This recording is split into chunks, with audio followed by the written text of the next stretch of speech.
നമസ്കാരം. ഇന്ന് നമ്മൾ ഒരു പഞ്ചസാര കൊഴുക്കട്ടയാണ് ചെയ്യാൻ പോകുന്നത്. ഒരു അടിപൊളി കൊഴുക്കട്ടയാണിത്.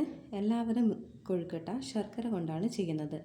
ശർക്കര ഇഷ്ടമില്ലാത്തവർക്ക് വേണ്ടിയാണ് ഈ ടേസ്റ്റിയായ പഞ്ചസാര കൊഴുക്കട്ടയുടെ റെസിപ്പി. ഇത് വളരെ ടേസ്റ്റിയാണ്. Friends, welcome back to Malabar magic kitchen. My name is Soumya. ആദ്യം തന്നെ കൊഴുക്കട്ടയ്ക്ക് അകത്ത് വയ്ക്കുന്ന ഫില്ലിങ്സ് ഇൻഗ്രീഡിയൻസ് എന്താണെന്ന് നോക്കാം. ഇൻഗ്രീഡിയൻസ്: പഞ്ചസാര 1 കപ്പ്, ജീരകം വലുത് 1/4 ടീസ്പൂൺ, ജീരകം ചെറുത് 1/2 ടീസ്പൂൺ, ഏലക്കായ 4 എണ്ണം, തേങ്ങ 1, നെയ്യ് 1 ടേബിൾ സ്പൂൺ. ഇനി കോട്ടിങ്ങിനായിട്ടുള്ള ഇൻഗ്രീഡിയൻസ് എന്താണെന്ന് നോക്കാം. 2 കപ്പ് പത്തിരിപ്പൊടിയാണ് വേണ്ടത്. അതുപോലെ ജീരകം 1/2 ടീസ്പൂൺ വേണം, ഉപ്പ് 1/2 ടീസ്പൂൺ, വെള്ളം 1.5 ഗ്ലാസ്സാണ് വേണ്ടത്. ഇനി ഇതെങ്ങനെ തയ്യാറാക്കുന്നു എന്ന് നോക്കാം. തയ്യാറാക്കുന്ന വിധം: ആദ്യം തന്നെ 2 കപ്പ് വറുത്തതും നേരിയതുമായ അരിപ്പൊടിയിലേക്ക് 1.5 കപ്പ് വെള്ളം ഒഴിച്ച് മിക്സ് ചെയ്ത് ഒന്ന് കുഴച്ചെടുക്കുക. ഇവിടെ ശ്രദ്ധിക്കേണ്ട ഒരു കാര്യം, അരിപ്പൊടി ഇല്ലെങ്കിൽ നമ്മൾ കടകളിൽ നിന്ന് കിട്ടുന്ന നൈസ് പത്തിരിയുടെ പൊടി ഉപയോഗിക്കാം. വിവിധ ബ്രാൻഡുകളിലുള്ള പൊടിയുണ്ട്. അതുകൊണ്ട് തന്നെ പൊടിക്ക് പല ക്വാളിറ്റിയും ആയിരിക്കും. നേരിയ പൊടി ഉണ്ടാകും, അതേപോലെ കട്ടി കൂടിയ പൊടിയും ഉണ്ടാകും. ഈ കട്ടി കൂടിയ പൊടി ഉപയോഗിക്കാതിരിക്കുക. 2-3 പ്രാവശ്യം വാങ്ങിക്കുമ്പോൾ നിങ്ങൾക്കിത് മനസ്സിലാകും. നമുക്കിവിടെ ആവശ്യം നേരിയ പൊടിയാണ്. ഇതിലേക്ക് ഞാൻ കുറച്ചായിട്ട് ഒരു 1.5 കപ്പ് വെള്ളം ഒഴിച്ചിട്ട് ചെറുങ്ങനെ ഒന്ന് മിക്സ് ചെയ്തെടുക്കുകയാണ്. അതിനുശേഷം നല്ല രീതിയിൽ എല്ലടിക്ക് വെള്ളം എത്തുന്ന രീതിയിൽ വേണം ഒന്ന് മിക്സ് ചെയ്തെടുക്കുക. അതിനുശേഷം ഞാൻ അരിമാവ് ഒന്ന് കുഴച്ച് വെച്ചിട്ടുണ്ട്. കൈകൊണ്ട് തന്നെ ഒന്ന് പ്രസ് ചെയ്തൊന്ന് കുഴച്ച് വയ്ക്കുക. ശേഷം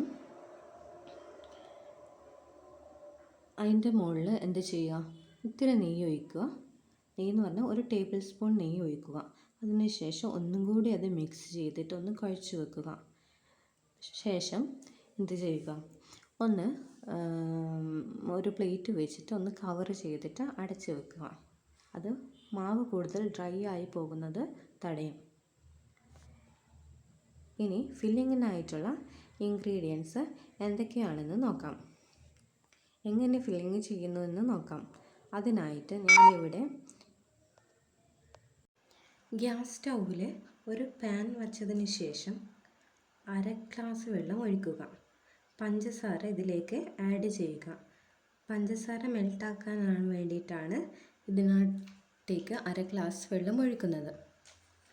ഇതിലേക്ക് വലിയ ജീരകവും ചെറിയ ജീരകവും കൂടി മൊത്തത്തിൽ 1/2 ടീസ്പൂൺ ചേർക്കുക. ഇത്തിരി നെയ്യ്, അതായത് 1 ടേബിൾ സ്പൂൺ നെയ്യ് ഇതിലേക്ക് ചേർക്കുക. പിന്നീട് ഒരു തേങ്ങ, അതായത് ഒരു തേങ്ങയുടെ 1/4 ഭാഗം മാത്രമേ ആദ്യം ഇതിലേക്ക് ആഡ് ചെയ്യാൻ പാടുള്ളൂ. 1/4 ഭാഗം മാറ്റി വയ്ക്കണം.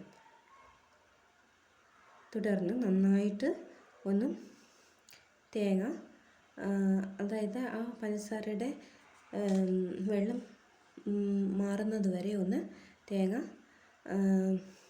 വഴറ്റിയെടുക്കുക.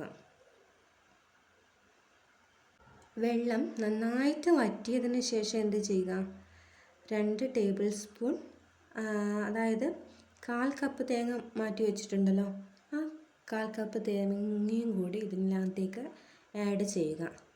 അതിനുശേഷം നന്നായിട്ട് തണിയാൻ വേണ്ടിയിട്ട് ഗ്യാസ് സ്റ്റൗ ഓഫാക്കിയതിന് ശേഷം നന്നായിട്ട് തണിയാൻ വേണ്ടിയിട്ട് വെക്കുക. നന്നായി വറ്റിയതിന് ശേഷം, അതായത് തേങ്ങ നന്നായിട്ട് ഡ്രൈ ആയിട്ടുണ്ടാവും. അപ്പോൾ കുഴക്കുമ്പോൾ എന്താവും, കുഴച്ചെടുക്കാൻ വേണ്ടിയിട്ട് സാധിക്കില്ല. അതിനായിട്ട് എന്ത് ചേർക്കുക, കുറച്ചും കൂടി, അതായത് 2 ടേബിൾ സ്പൂൺ നോർമൽ വാട്ടർ, പച്ചവെള്ളം ഇതിലേക്ക് ആഡ് ചെയ്യുക. എന്നിട്ട് ഇത് ബോൾസ് ആക്കിയിട്ട് കുഴച്ചെടുക്കുക. ഞാനിപ്പോൾ എല്ലാം ബോൾസ് ആക്കി എടുത്തിട്ടുണ്ട്.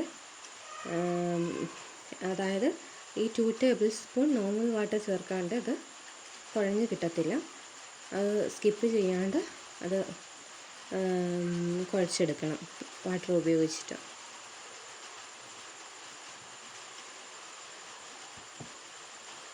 അതിനുശേഷം ഞാനിവിടെ ഒരു പ്ലേറ്റ് എടുത്ത് നമ്മൾ നേരത്തെ തയ്യാറാക്കി വെച്ചിരുന്ന മാവില്ലേ, അത് ഇത്തിരി എടുത്ത് ഓരോരോ ബോൾസ് ആക്കുകയാണ്. അതായത് ആദ്യം ഒന്ന് കയ്യിലിട്ടിട്ട് ഒന്ന് ഉരുട്ടിയെടുക്കുക ആണ് ചെയ്യുന്നത്. ഇടത് കൈയിൽ മാവ് വച്ചതിന് ശേഷം വലത് കൈ കൊണ്ടൊന്ന് പ്രസ് ചെയ്ത് കൊടുക്കുക. അതിനുശേഷം ഈ ഒന്ന് റൗണ്ടായിട്ട് എടുക്കുക. അതായത് നമ്മുടെ മൺചട്ടിയൊക്കെ ഇല്ലേ, മൺചട്ടിയുടെ ആകൃതിയിലൊന്ന് റൗണ്ടാക്കി ചുറ്റിച്ചെടുക്കുക. അതിനുശേഷം ഫില്ലിങ്സായ തേങ്ങാബോൾ അതിനകത്തേക്ക് ചേർത്തതിന് ശേഷം മാവ് ഒന്ന് എല്ലായിടത്തും എത്തുന്ന രീതിയിൽ, അതായത് ഫില്ലിങ് കാണാത്ത രീതിയിൽ ഒന്ന് കോട്ട് ചെയ്തെടുക്കുക. അതിനുശേഷം കയ്യിൽ വെച്ചിട്ട് ഒന്ന് റൗണ്ട് ചെയ്യുക. അധികം പ്രസ് ചെയ്യാതിരിക്കുക. പ്രസ് ചെയ്ത് കഴിഞ്ഞാൽ തേങ്ങ ഫില്ലിങ്സ് പുറത്ത് വരുന്നതായിരിക്കും. അതുകൊണ്ട് ചെറുങ്ങനെ ഒന്ന് പ്രസ് ചെയ്ത് കയ്യിൽ വെച്ചിട്ടൊന്ന് ഉരുട്ടിയെടുക്കുക. ഇതിന് ശേഷം ഇനിയും ഇതുപോലെ ഒരു മാവെടുത്തിട്ട് ഒന്ന് റൗണ്ട് ബോൾസ് ആക്കി വെക്കുക. അതിനുശേഷം ഒന്ന് പ്രസ് ചെയ്തിട്ട് അതിൻ്റെ സൈഡ് ഭാഗം ഒന്ന് മേലോട്ടൊക്കെ ഒന്ന് ഉയർത്തി കൊടുക്കുക. നടുഭാഗം ഒന്ന് ഒരിത്തിരി വൃത്താകൃതിയിലാക്കിയതിന് ശേഷം സൈഡ് ഭാഗം ഒന്ന് പൊന്തിച്ചു കൊടുക്കുക. അതിനുശേഷം ഒരു തേങ്ങ ബൗൾസ് എടുത്ത് വെച്ചിട്ട് മാവ് എല്ലായിടത്തും കവർ ചെയ്യുന്ന വിധത്തിൽ അതിനെ റൗണ്ടാക്കി എടുക്കുക. എന്നിട്ട് കൈ വെച്ചിട്ടൊന്ന് ഉരുട്ടിയെടുക്കുക. അധികം പ്രസ് ചെയ്യാതിരിക്കുക. നെയ്യ് കയ്യിൽ ഉള്ളത് കൊണ്ട് തന്നെ, മാവിനകത്തും ഉള്ളത് കൊണ്ട് തന്നെ അത് വേഗത്തിൽ റൗണ്ടായിട്ട് വരുന്നതായിരിക്കും. ഇതിന് ശേഷം ഞാൻ എല്ലാം റൗണ്ടാക്കി എടുത്തിട്ടുണ്ട്. ഇനി ഇത് പാകം ചെയ്യുന്നതിന് വേണ്ടിയിട്ട് ഞാൻ ഇതെല്ലാം ഒരു ഇഡലിത്തട്ടിലേക്ക് മാറ്റിയെടുക്കുകയാണ്. ഇഡലിത്തട്ടിലേക്ക് ഉരുളകളെല്ലാം വെച്ച് ഒന്ന് അടച്ചു വെച്ചതിന് ശേഷം 10 മിനിറ്റ് ആവിയിൽ വേവിച്ചെടുക്കുക.